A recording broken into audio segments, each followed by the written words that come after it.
Hello and welcome back to the channel where we are predicting failure more accurately than your ex. It's okay, we've all been there.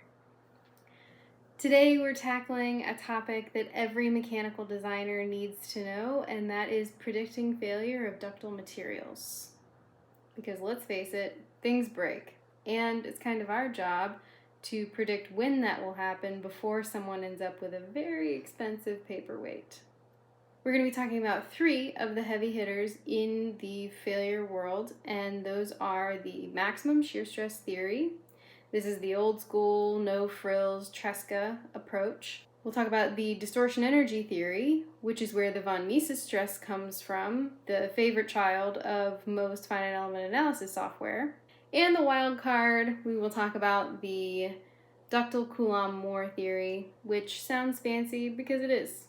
We'll look at where these theories come from, what they're actually saying, and how to know when one of them deserves a spot in your design toolbox. So, buckle up, grab your stress strain curves, and let's jump into the fascinating world of not letting your parts fall apart.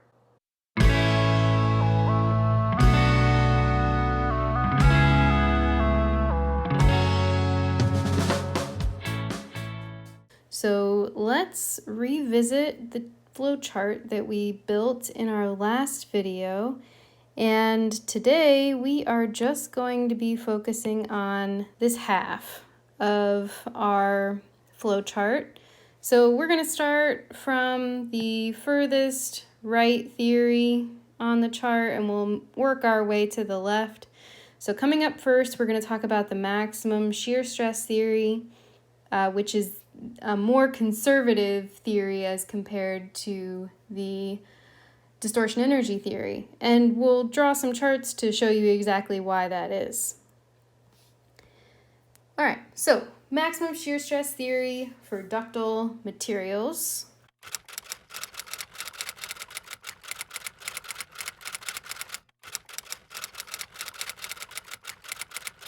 So I've written out the maximum shear stress theory here, and don't worry if this is confusing, we're going to break it down in a second, but let's first read it out. So the maximum shear stress theory predicts that yielding begins when the maximum shear stress in any element equals or exceeds the maximum shear stress in a tension test specimen of the same material when that specimen begins to yield. Whew, okay. So that's a mouthful, right? Let's split this up into a few different components. So we're talking about a theory that predicts yielding, and we predict that yielding is going to begin when the maximum shear stress in any element, so the maximum shear stress in any element of our machine or part that we're looking at. So let's say that looking at a part that has sort of a complex geometry, it looks something like this. Okay, and let's apply some loading to this thing. Yeah, load on the end there, and then let's attach it to the ground down here. Maybe that's through welding, maybe it's through bolted connection. However it's applied, what we're looking for now is the maximum shear stress in this entire part. So let's say that we've narrowed it down to, and we take the element that has that maximum shear stress and we work out what the maximum shear stress in that element of material is. And remember, when we say element of material, we're talking about taking an infinitesimal, very, very small size element. We're going to take an element, maybe it looks like this, and we're going to look at the maximum shear stress on that element. So maybe the maximum shear stress on that element looks like this. And then, it might have some normal stresses here. But in any case, let's say this is tau max of our specimen, of our part. Okay, so we're going to compare that maximum shear stress in our part to the maximum shear stress in a tension test specimen of the same material. So remember our tension test specimen, our dog bone specimen, this is the most commonly used way to test materials through this dog bone tension test. And we're going to take, again, an element of material from this area that is carrying the maximum stress, and we're going to look at what is that maximum shear stress in that element at the point when the specimen begins to yield. So that's also important. On the part that we're looking at, this is the maximum shear stress that we expect the part to see in service, and maybe that includes some safety factors as well. This is our maximum shear stress in service. Over here, we're looking at the maximum shear stress at the point when the specimen begins to yield. So we're going to have to look at our data, our stress strain curve, and we're going to have something that looks like this, and then we're going to pick the point that we've defined as yield. Okay, and at that point, we're going to look at the maximum shear stress in our specimen. Okay, so hopefully that helps this make a little bit more sense, the comparison that we're making in this theory. And basically what we're saying is that if the maximum shear stress in this element of our part equals or exceeds the maximum shear stress in our tension test specimen when it begins to yield, then we predict failure or yielding. Okay, and so mathematically, we can write that out as a failure criterion, and we'll write it as a safety factor.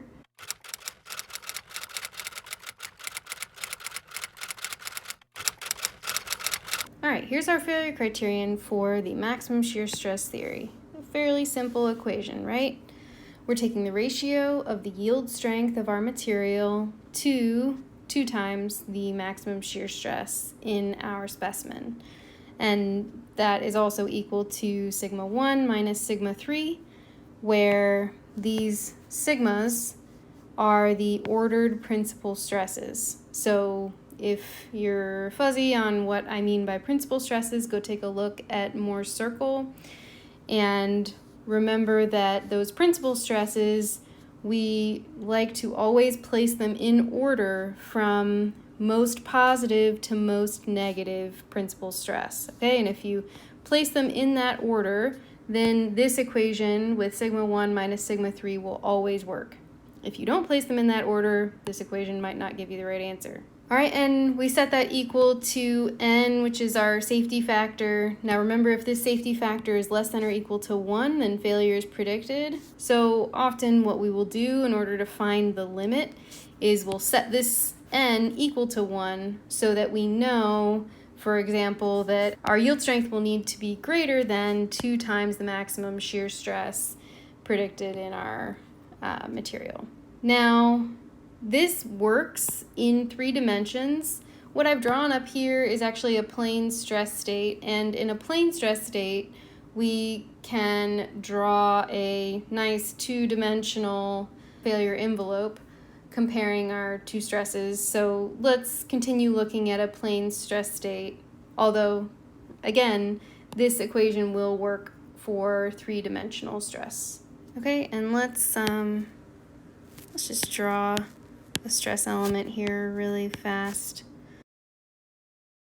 And again, those are in order from most positive to most negative, so they might not always be pointing in this same direction. Sigma 1 may change to be pointing up and down if this stress is more positive than this stress. Okay, and that's in 3 dimensions. For a plane stress state, we can get rid of 1 dimension so that we have a plane element, and our principal stresses now are just in 2 dimensions. And we call those sigma A and sigma B. because that third dimension is going to be 0, but we don't know if the third dimension, which is 0, is going to be sigma 1, sigma 2, or sigma 3, right? It could be any one of those three depending on the magnitudes of sigma A and sigma B. Okay, so there's a few different possibilities for what order these stresses are going to be in, depending on that magnitude of sigma A and sigma B. So let's talk through what those possibilities are. So again, for a plane stress state, one of the principal stresses is 0. So there are 3 possibilities. This means that sigma A is sigma 1, sigma B is sigma 2, and sigma 3 is 0. So if we plug that in to our maximum shear stress failure criterion, looking up here, sigma 1 is sigma A, sigma 3 is 0, which means that our MSS failure criterion reduces to the ratio of our yield strength over sigma A. And we can rewrite that and simply say that our failure will occur if sigma A becomes greater than the yield strength. Fairly straightforward, right? Next possibility. Okay, so that means that sigma A is sigma 1, sigma 2 is 0, and sigma 3 is sigma B. Then we plug that in again to our MSS failure criterion. So coming up here, this is sigma A now, and this is sigma B now. So we can reduce our MSS failure criterion in plane stress to this. So we predict failure when sigma A minus sigma B is greater than the yield strength. Or you can calculate a safety factor using this form of the equation. All right, our third and final possibility, that means that sigma 1 is 0, sigma 2 is sigma A, and sigma 3 is sigma B. Then we plug that in again to our MSS failure criterion, and we can reduce it to this. So if sigma B is less than negative of our yield strength, in other words, if our maximum compressive stress in our material is less than, or the magnitude of that negative stress is greater than our magnitude of the yield strength, then we have failure. Then we predict failure. So this negative is just in there because both of these principal stresses are negative. We're in compression. Okay, and here's another form of that you can use to work out a safety factor. Okay, so now we have all 3 of our possibilities, and we can draw this on a plot of sigma A versus sigma B, looking at the relative magnitudes of sigma A and sigma B, to draw a failure envelope. Okay, so we'll put sigma A on the x-axis and sigma B on the y-axis. So let's draw case 1, that line. So in case 1, our failure criterion is if sigma A is greater than the yield strength, we predict failure. So if sigma A, let's draw our yield strength on our plot. So there's our yield strength. And if sigma A is greater than that yield strength, we predict failure. Right, so if we're on this side of the dotted line, we predict failure. If we're on this side of the dotted line, we predict that we're safe. But that's only true when sigma A and sigma B are both positive, right? That was the condition for this first possibility. So this only works in this first quadrant of our graph. All right, so we've got that one. Now let's look at the third possibility, and then we'll fill in the second one. That's a little a little bit more complicated. So for part 3, we say if both stresses are negative, then we predict failure when the magnitude of sigma b is greater than the magnitude of the yield strength. So let's plot our negative SY down here and draw our line for the failure envelope in quadrant 4. Okay, so again, here's our dotted line.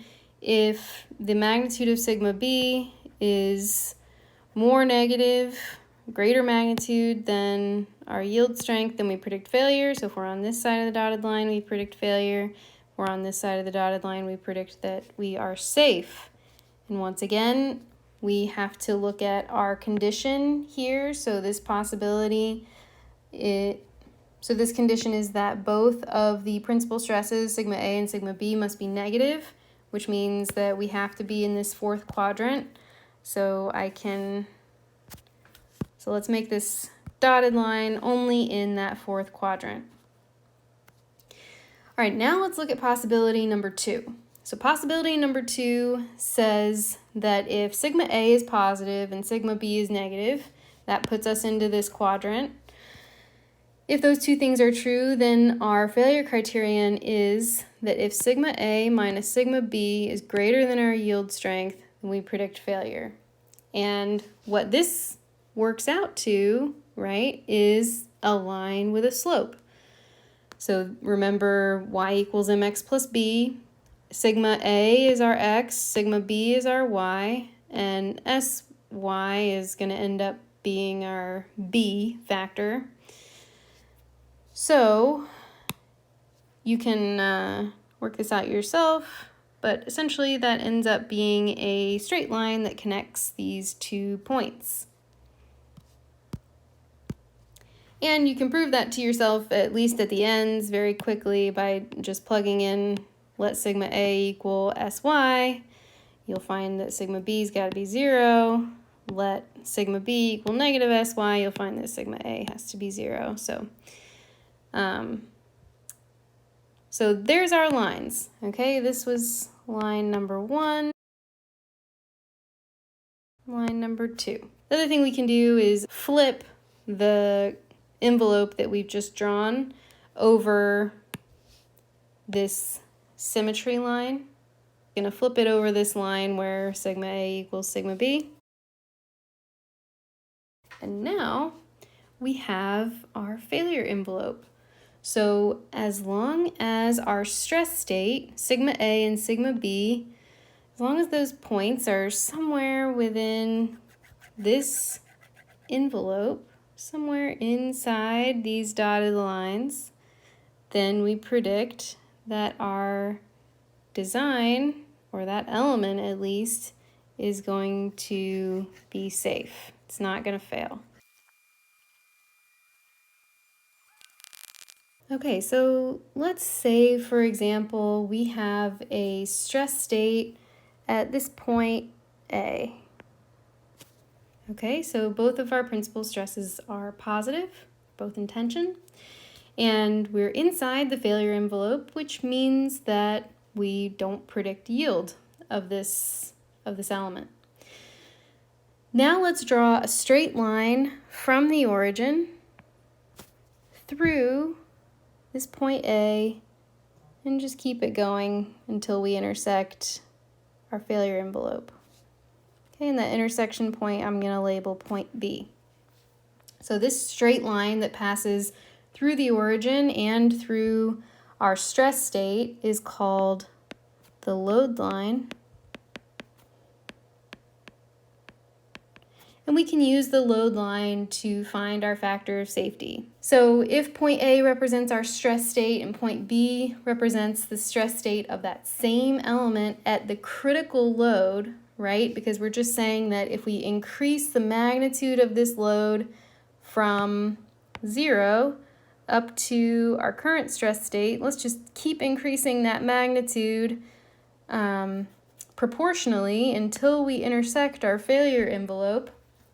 Then we can write our factor of safety guarding against yield using the distance from point O to point A and the distance from point O to point B.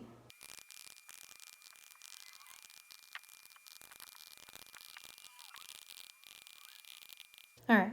The other important thing to note about using this load line is that we have to have a linear system. Okay, so that's one assumption that we're making when we use this equation with the load line. That's very common that that's true, but something to be on the lookout for. There are situations where our system will not be linear. For example, if we have a contact problem, our system might not be linear. That's our MSS theory, maximum shear stress theory, all done. We've drawn our failure envelope.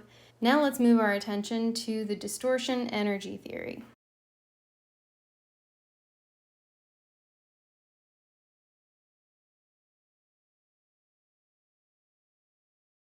Here's the distortion energy theory in text. It predicts that yielding occurs when the distortion strain energy per unit volume reaches or exceeds the distortion strain energy per unit volume for yield in simple tension or compression of the same material. So obviously the key phrase here is this distortion strain energy per unit volume. We have it in two different places, so we need to understand, what does that mean? What is that distortion strain energy per unit volume? To understand that, let's take a look at a stress element subjected to the principal stresses sigma 1 through sigma 3.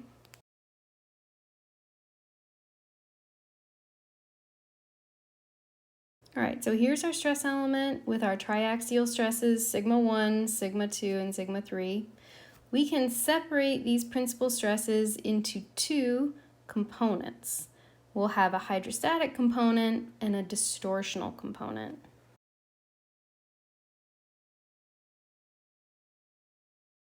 Okay, so let's say, let me fix this up here really quick. So if I take the average of my three principal stresses and apply that sigma average in all three directions, that's going to cause a hydrostatic stress. I'm either pulling or compressing the material the same magnitude of stress in all three directions, so that's just going to cause a volume change. You can think of a hydrostatic pressure. It's either uniformly compressing or expanding the material. And then what's left over is called the distortional component. All right, so what's left over is going to be each direction, sigma 1 minus sigma average, sigma 2 minus sigma average, and sigma 3 minus sigma average. Okay, so if I add those two elements together, I end up with what I had to start with. So the triaxial stresses are equal to the hydrostatic component plus the distortional component. What the distortion energy theory suggests is that this distortional component is what actually leads to failure. So we're sort of saying that we don't really care so much about what the hydrostatic component is doing. What's going to cause failure in our ductile material is this distortional component that's causing some angular distortion. Okay, so with that in mind, let's write out the mathematical form of the distortion energy theory, what our failure criterion is.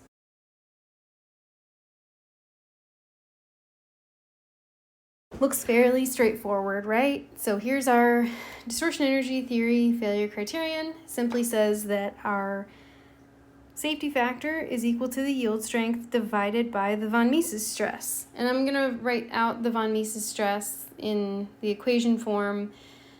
And many of you are probably wondering how we get there, and the answer is you've got to write out your strain energy function based on this stress state of the distortional component. That derivation is in your textbook if you're interested.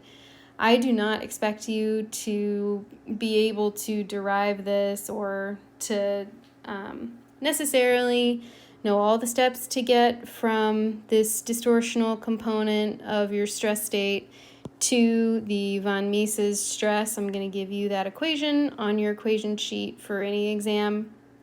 But just understanding the underlying assumptions when we apply this failure theory. What we're saying is that this distortional component of the stress, which is causing angular distortion, is what leads to failure of our component. Okay, so I just want you to understand the assumptions that go into applying this theory, not necessarily how to derive it. But if you are interested in how it's derived, that is in your textbook and you can go check that out. All right, here it is in terms of your principal stresses. So essentially, all we're doing is we're taking the difference between each of the pairs of principal stresses, squaring that difference, sum all of those differences up, divided by 2, take the square root, that's your von Mises stress. We can also write this in terms of the XYZ coordinate system, which then will also include some shear stresses. So that equation is a little bit longer, but it doesn't require you to rotate your stress element to work out the principal stresses. Okay, so there's the form where you can work from your XYZ coordinate system. And finally, then we can write a very simple form of our von Mises stress, sigma A squared minus sigma A times sigma B plus sigma B squared. Okay, all of this will be in your equation sheet for any exam, so no need to memorize it, but just understand the assumptions and how to apply it. All right, so now let's turn our attention to our third and final ductile failure theory that we're going to talk about today, and that is the Ductile Coulomb-Mohr theory. So before we dive into that, actually, let's scroll back up and just understand what we've done so far. So looking at our original flowchart here, we talked about the maximum shear stress theory, which is the more conservative theory between the two. Talked about the distortion energy theory. Now we're going to talk about ductile Coulomb-Mohr. So we are going to use this ductile Coulomb-Mohr theory when we have a ductile material and our yield strength and tension is not equal to our yield strength and compression. So when those two things are not approximately equal, or we don't want to assume that they're equal, then we need to use the ductile Coulomb-Mohr theory. All right, so what are some materials where we might want to use the ductile Coulomb-Mohr theory? Well, maybe for a magnesium alloy, and then cast iron, where our ultimate compressive strength is going to be 3 to 4 times the ultimate tensile strength. All right, so now where does this come from? Well, originally, the Mohr theory was developed as a graphical method. So this predates computers. We're talking about the 1900s. And the Mohr theory was based on 3 simple tests. So you would take a test specimen and apply tension until failure, take a test specimen, a new test specimen, apply compression to failure, and a third test specimen, apply shear to failure.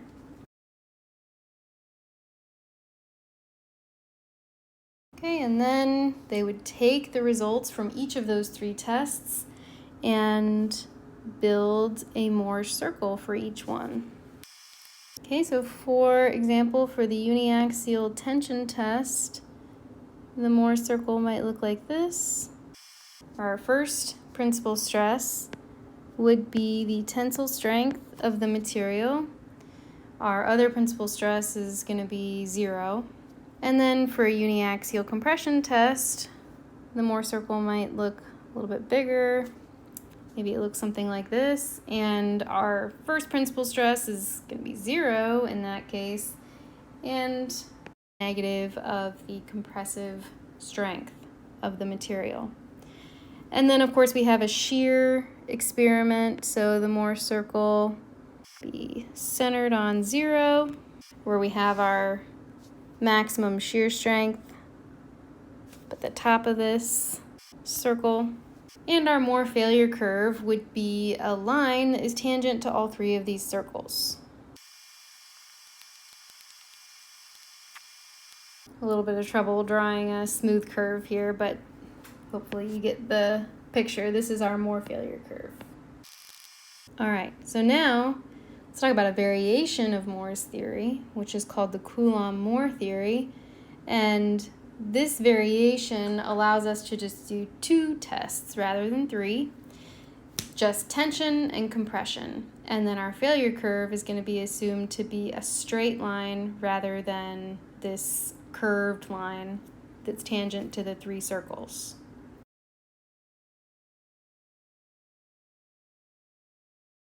Okay, so let's draw our Mohr circles again, this time just for tension and compression. And actually, let's just take the ones that we have up here, so I don't have to do any more drawing. All right, so here's our 2 Mohr circles for our tests. Those are still the same, but now all we're gonna do is draw a straight line that is tangent to these 2 circles, rather than having to incorporate some 3rd circle.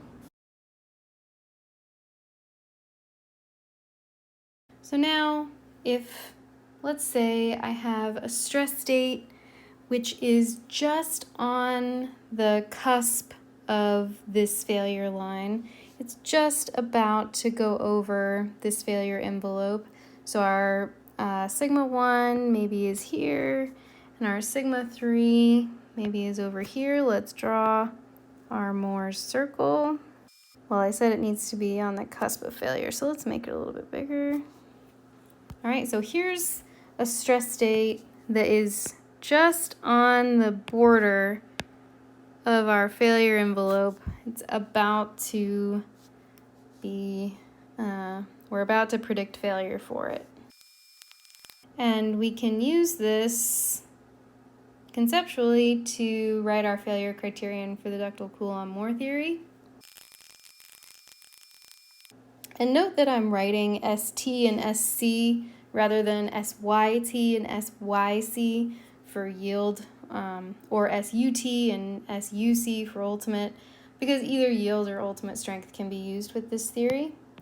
And again, remember that we must have, in order for this to work, that sigma 1 is greater than sigma 2 is greater than or equal to sigma 3. So our principal stresses have to be ordered from most positive to most negative. Okay, and then our failure envelope essentially tells us that a stress state or an element with a Mohr circle that is anywhere within this failure envelope, including this circle, which is just on the cusp of failure, we predict that any Mohr circle inside that failure line is going to be safe. All right, now again, let's draw the failure envelope on a sigma A, sigma B line. Oh, I didn't label my X and Y here. Sorry about that. This is a sigma tau plot for our Mohr circle, but now let's give it a similar treatment as we did for the maximum shear stress theory and draw it on a sigma A, sigma B plot for a plane stress state. And these are the same 3 possibilities that we had when talking about the maximum shear stress theory, so this should all look familiar. That means that sigma A is sigma 1, sigma B is sigma 2, and sigma 3 is 0.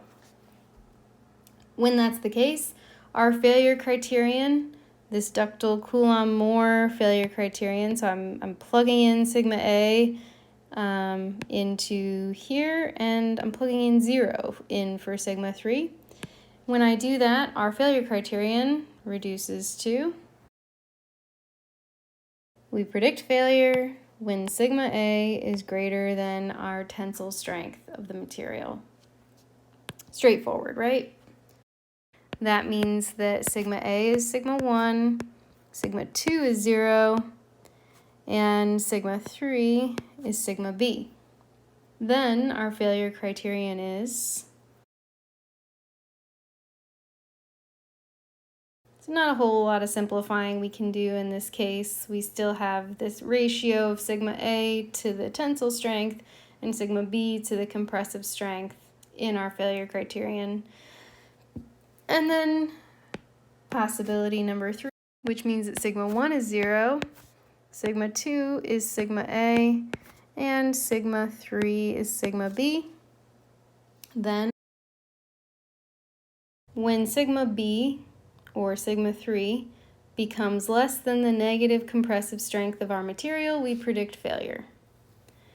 Okay, so there's our 3 possibilities. Now let's draw it on our sigma A, sigma B plot. And remember that we're using the Ductile Coulomb-Mohr theory because our tensile and compressive strengths are different.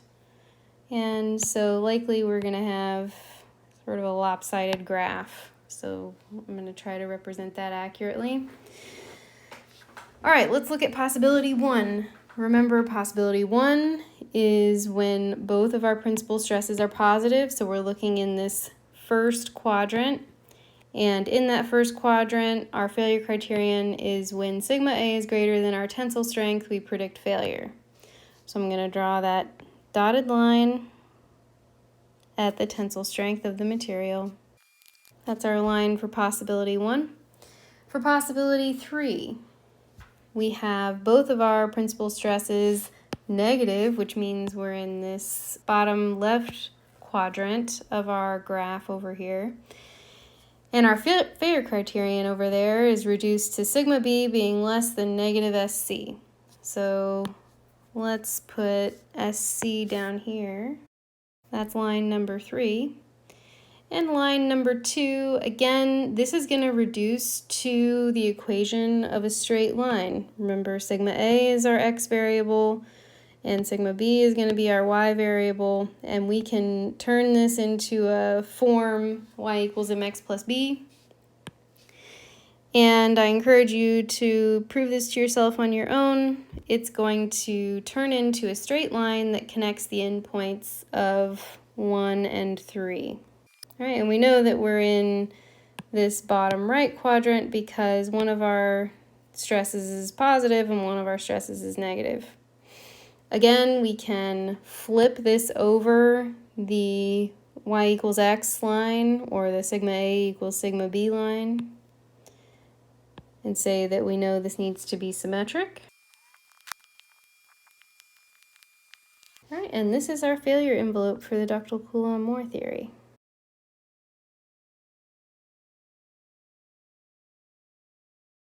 Okay, so again, this non-failure region, that means that if we have a stress state that has sigma A and sigma B somewhere in this envelope, then we do not predict failure. All right, now let's wrap this all up by comparing all 3 of these theories. So this is our failure envelope for the Ductile Coulomb-Mohr theory. We drew the failure envelope for the maximum shear stress theory. We didn't draw the one for the distortion energy theory. So let's do that now, and then we'll compare all 3. So this was our MSS theory. And now let's draw our distortion energy theory line. So let's come up again and look at the equation for the distortion energy theory. We've got this square root and these squared terms all throughout our von Mises stress equation, and then remember that the factor of safety is just going to be yield strength divided by this von Mises stress, so this is really where the magic happens. And if you'll remember the equation for a circle, well, and we're looking at plane stress state, so let's come down to this equation. You'll remember what the equation for a circle is. The equation for a circle is the radius equals the square root of x minus h squared plus y minus k squared. Okay, so these 2 equations look relatively similar in their form, right?